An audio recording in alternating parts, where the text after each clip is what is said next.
I'm Nicole Holcomb, attorney by day and podcaster by night, a former educator, school counselor, and administrator, and mom to a 9-year-old daughter with dyslexia, who loves all things Harry Potter, Minecraft, and science. A few years ago, she was identified with dyslexia, and our life seemed to turn upside down for a while, quite literally.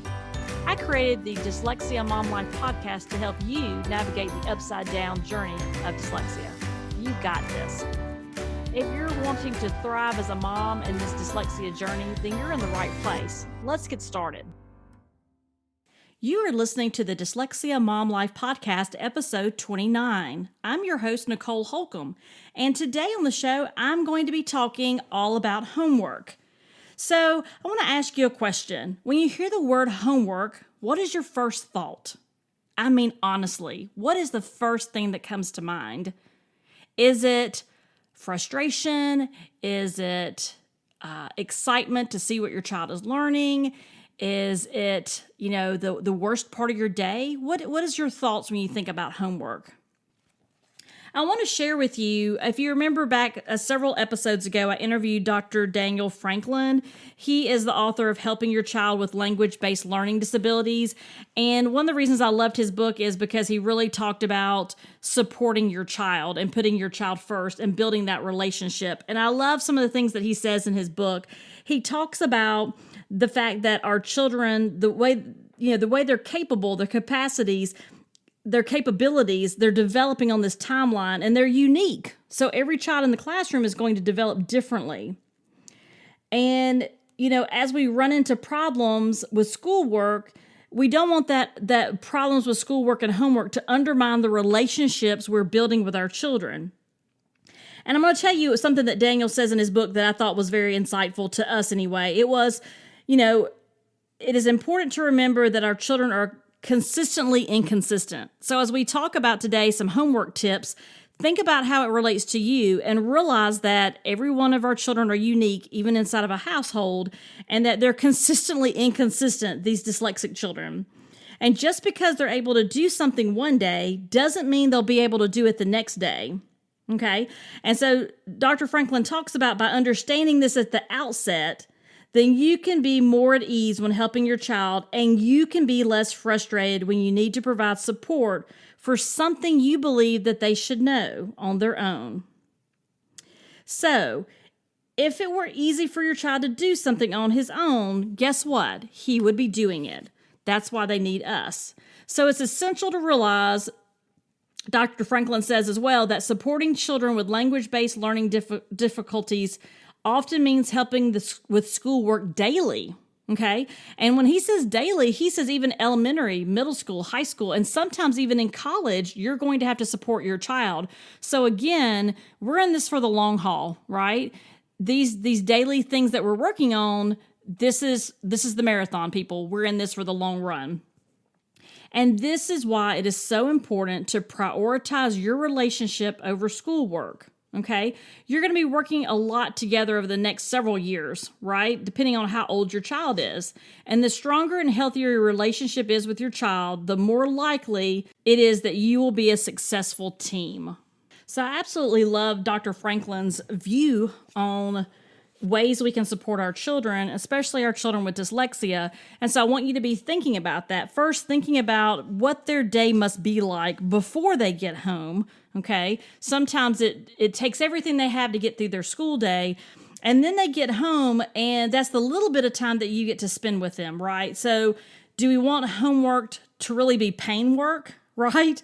There's this emotional regulation that goes along with homework many times, as far as children just being frustrated, right? And you can imagine early on, like we talked about, the battle really begins, and we have to think about the best way to address homework.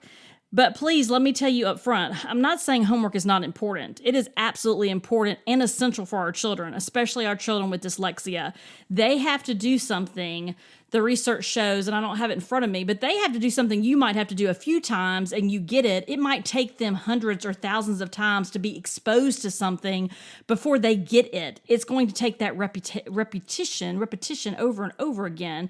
And so as you're studying those red words or sight words, or you're working on something for a homework assignment or a project, it can many times feel mentally and physically exhausting. So today I'm going to give you some homework tips for your child, 5 homework tips that hopefully will help you at least get some relief and not feel so defeated going into homework. And so some of this is, we're going to talk a little bit about the way you approach things as well. So let's jump in. So what you're going to learn today is we're going to talk about some 5 homework tips for your child. Really for you, okay? So it's really for you to help your child. So 1 is get the homework space ready. 2 is review the homework and decide how much help to provide. 3 is let your child decide where to start. 4 is take a break and get moving. And 5 is decide when it's time to be done. Okay? So let's take the very first tip. So tip 1 is all about getting the homework space ready. And if you have children that struggle with executive functioning, this is a must. For some of you, you may not need this piece, but listen to what I have to say, and then you can think through where your child is in the process. So you want to plan that space. And I'll tell you, during the pandemic, we had a specific space in our home with a desk and everything set up, so it was easy for our daughter. But you don't have to go that far, but you have things that are readily available. So here's the things that you need to do. So let's get this homework space ready. So as you think about the homework space, 1 is, you're going to need to go grab that backpack. You're going to need to pull out the homework. You're going to need to get that prepared, get that laid out on the table or, where you're going to be working on the desk or maybe in the coffee table, wherever that might be. Kind of lay it out and organize it for yourself. Figure out what supplies you may need, right? What do they need to write with? Do they need their Chromebook, their iPad? What is it that they need? Do they just need a pencil?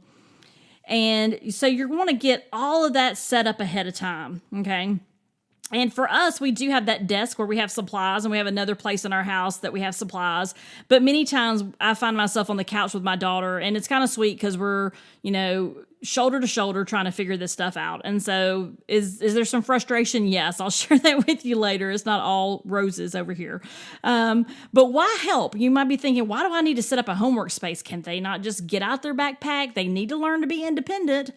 Absolutely. We want to raise independent children, but children that struggle with executive functioning need our help. Children that are overwhelmed during their day and exhausted need our help. Do we really want to use the little bit of energy she has left getting out her backpack, pulling out her homework, trying to find her agenda to see what's required for tonight? Oh my goodness, I can't find my pencil. All of this can be 2 things. 1 can be a time suck, right? Like you've got like an hour to do homework before bedtime and you're trying to get things done. It can also be your child procrastinating, right? I don't really want to do the homework, so I'm going to take as long as I need to take to get this homework organized. And it could be just overall for some children just very frustrating to get started, and so they already feel defeated before they even start their homework.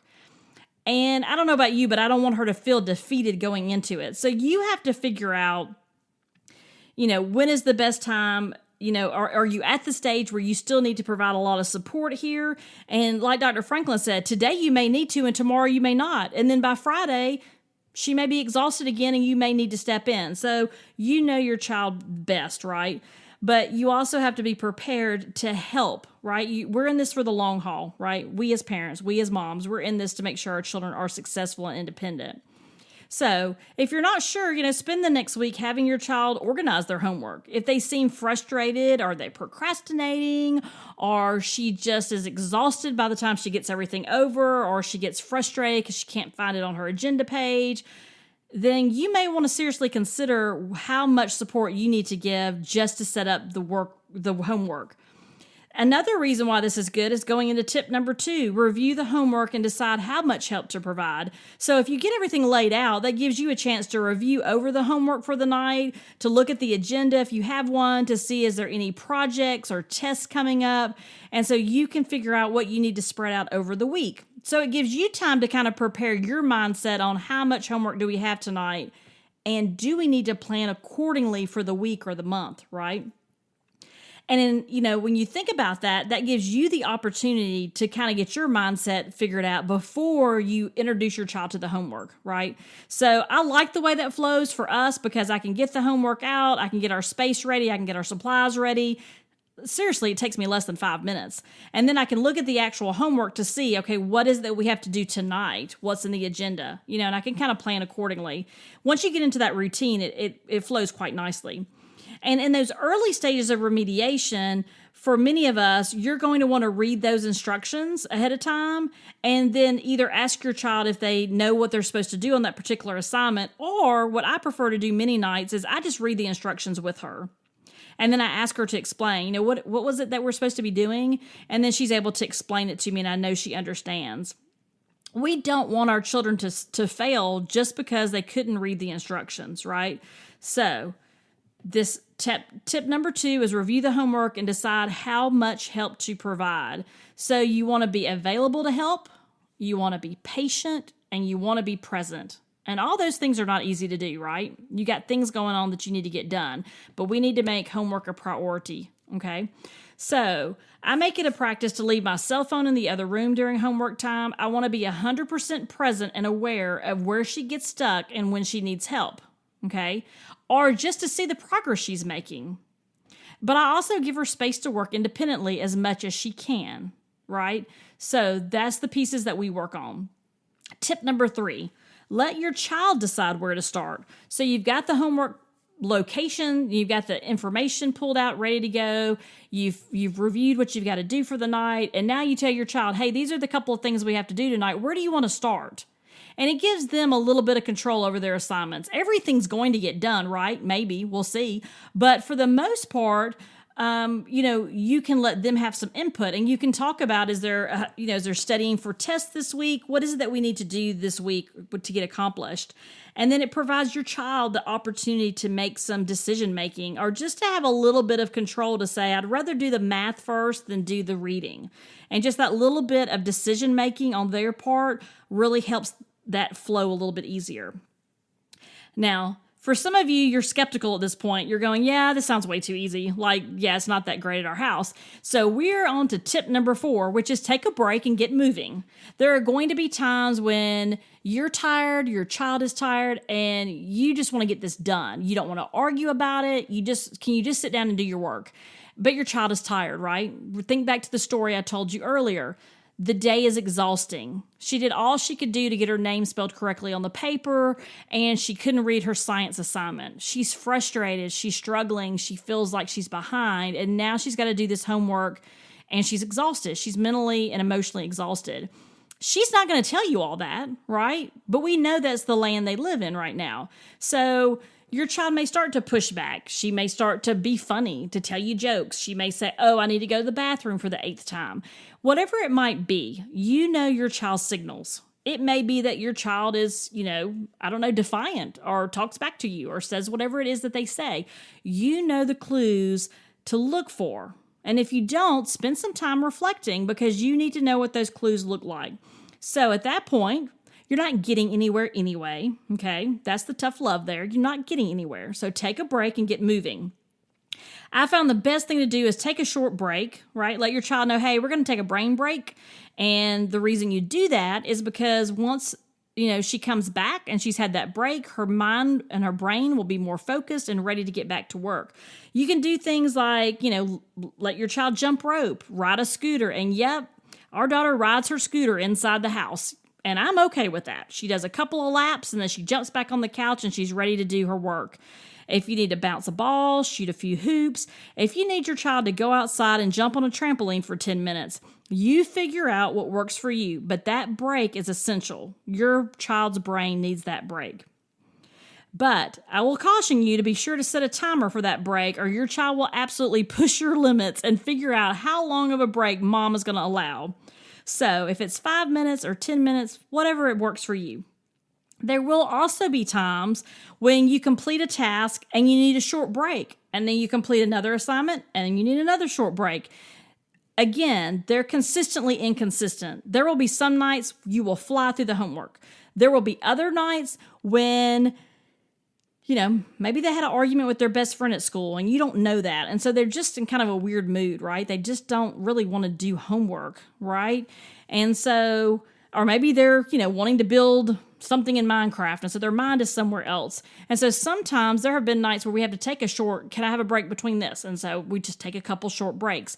Sometimes I'll push the limit and say, no, we're not going to take a break then, but we'll take a break after this. And so I push the break out a little bit longer. But again, you have to gauge how long your child will go. And like I said, you need to know when this is needed. What you don't want to do is keep pushing to the point of a meltdown, because then nothing gets done. At that point, you're done. Close the book, you're done if you get to that point. And the great thing about tip number 4 is that if you feel yourself losing patience, and we've all been there, right? Let's be honest. This is a good time for you to check in with yourself. If you need to give your child a break, you know when that is. This may be a good time for you to take a break. Take a couple deep breaths, right? Maybe if you have someone else at home that can supervise your child on the trampoline for 10 minutes, maybe it means you take a quick 10-minute walk down the street, right? Maybe you need to go sit in your closet for 5 minutes and take some deep breaths. I mean, you got this, but you got to figure out how to get your own mindset back on track some days. And then tip number 5, decide when it's time to be done. Just decide. You are the best advocate for your child. You are their best cheerleader, and you are their guardian angel. When it's time to call it done, then call it. I'll tell you, during the pandemic, I made that mistake. I thought, we've got to get everything done. And for the first several weeks, I would make sure we got everything done. In the middle of working full time, squeezing in school in the middle of the day, and then having to go back after work to finish up school, to yet, guess what? Have homework to also do after being home all day. So, at some point, though, I realized, you know what? We're going to hit reading and we're going to hit math. If we get to science and social studies, we're going to do the best we can do. And although that was a school expectation, sometimes you have to have a reality check. And there are just times that you're going to have conversations with your teachers. Sometimes the teacher doesn't realize that assignment that should have taken 15 minutes is actually taking your child an hour. And I guarantee the teacher will say, that is not what I anticipated. That is not what I wanted. And so they may be able to even adjust those homework assignments. If your child ends up even being too tired, the standard practice is that your child should be reading 20 minutes a day, right? And that really is also not just practice, but also to increase exposure to vocabulary. If your child is too tired to read that night, and remember, consistently inconsistent here, then it is okay, absolutely okay for you to read with your child, okay? You reading with them. Or you can also, have an audiobook. Let her read along with an audiobook. So there's always options there to help practice those skills. And be sure to give praise, right? No matter how far she gets or she doesn't get in the homework, be sure to praise your kiddo because they are trying to do the best that they can do. And I've also had some moms tell me that they prefer to do homework in the mornings. And so if for you need to call it done tonight, and we've done that sometimes, maybe you've had soccer practice or whatever it might be, and you get home and everyone's tired. And it may be that you just decide, you know what, we're just going to do this in the morning. And so if your child is rested and fresh and does better in the mornings, then by all means do that. But your child will not, let me just tell you this. Your child is not going to remember that you pushed him to finish his 3rd grade math homework on a particular day in 4th grade. What he is going to remember is your compassion, your patience, and your support. The goal here is not to sacrifice your relationship with your child over homework. Okay? You got this. Homework is just part of the day, but it doesn't have to be the worst part. When you organize the homework space, when you review the homework, when you give your child some choices about what to do, when you take a break and get moving when you need it, and when you decide that enough is enough for tonight, if you try those 5 tips, I bet you will see a difference. So start today. Start today trying these 5 tips out. See how your next week goes. See, does this make a difference?